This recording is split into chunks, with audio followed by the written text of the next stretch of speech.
everybody, and welcome to the Rocky and Derrick Show. My name is Chris, and I'm the director. Today, we're at the North Carolina Aviation Museum and Hall of Fame with Kirk Adams. And Kirk's going to tell us about this limousine here. So, Kirk, whose limousine is this? What we have here, folks, is Harry Truman's armored limo.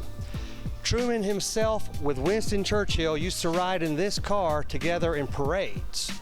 And it's a 1950 Lincoln Cosmopolitan. It's armored and it's bulletproof glass, and Truman himself drove this car on many occasions. When was this car made? Well, this was a 1950 model, and it was used by the White House personnel through Truman's era all the way to 1965. What would you say is the most significant thing about this car? It's heavy. It's an armored car, and it weighs about 7,000 to 8,000 pounds. It took 8 or 9 volunteers to push it in here on level ground with new tires. Is it in the process of restoration? We're in a slow process of restoration. It was found in a lady's barn. Nobody knew it was there. It had been in her barn for 20, 30 years or so, and when she passed, they found this car and brought it to the city of Asheboro, and the city of Asheboro brought it here to us at the North Carolina Aviation Museum so we can show it to people. And we're really proud to have Truman's car here. And people ask us sometimes, why do we have a car in the North Carolina Aviation Museum? Because Truman, he was the president at the time with the bombing of Nagasaki and Hiroshima. He was the president that ordered the Enola Gay, an airplane, to drop Little Boy, a bomb, on Hiroshima. And he also desegregated the entire military. Before Truman, the black military personnel and the white military personnel were kept at separate barracks, separate bases. But after Truman, white people and black people were now together in our fight against fascism. And we're very proud to have Truman here because he was the President Obama of his time. He was a great civil rights president, and he helped to America to come together, black people and white people together, to unite and to become a whole nation and to heal after the terrible war of World War II. And it brought us all together thanks to Harry Truman. So after y'all restored the car, what are the plans with the car? Is it going to stay? We're going to keep it here. We're never going to let it go. This is Harry Truman's car. It was Asheboro City gave it to us, and we're really looking for some volunteers to help us to restore it.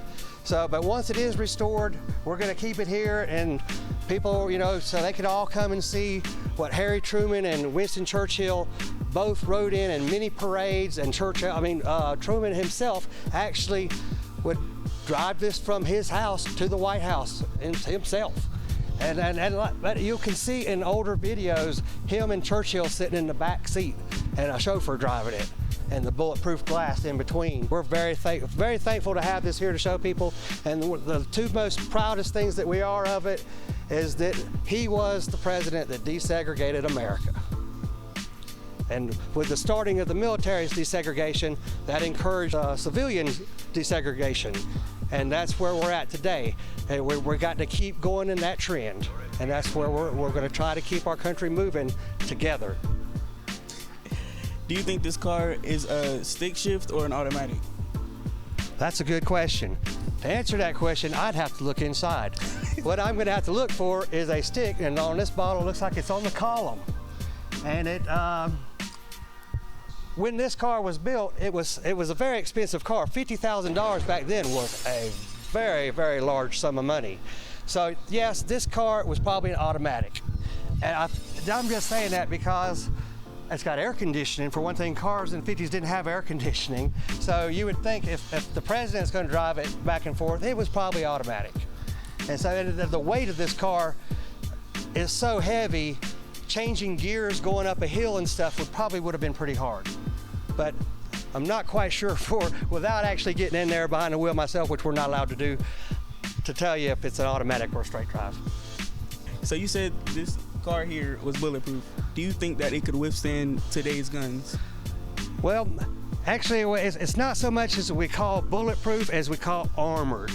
It has plating in the doors so it could stop the bullets of the time. Now, our new high caliber 50 cals that the military uses today and would probably penetrate these doors after a round or two. But I do believe at the time it was sufficient for most handguns that could be held or concealed easily or something like that. It would stop it. The glass was at the time was what's called bulletproof rated, but by today's standards, no, it wouldn't stop a bullet at the time. But at that time, it was rated for the caliber of weapons. It was, I believe that was actually made before the .38 Special came out even, and that was the first handgun that had that type of power.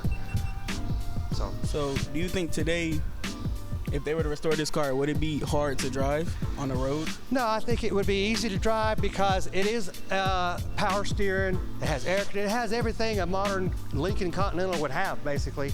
It's just it was state of the art for the time because it was the president's car. If you look at President Obama's car, it's much more plated than this and stuff. And I forget what they call his. His car even had a name. I'm sure this one probably did too at one time. But compared to today's, yeah, this would be pretty easy to crack. But it did the job for then. They didn't have fully automatic, semi-automatic weapons just to everybody on the street. Those weren't available at that time, and people didn't carry those at that time. At the most, they had rifles for hunting and shotguns and stuff. But I don't think they didn't have 50 cals back then. And if they did, they were military only had that type of equipment. It's not in the civilian population. Well, thanks for talking about the car with me. This was interesting. It's been my pleasure, and thank you guys for coming out to North Carolina Aviation Museum. We hope to see y'all here. We want to encourage more young people to come and get involved with aviation, and thanks to Rocky and Derrick Show for coming and visiting us. And thank you for watching the Rocky and Derrick Show. If you would like to see more interviews, go to the Rocky and Derrick Show on YouTube or visit our website, rockyandderrickshow.com. Bye.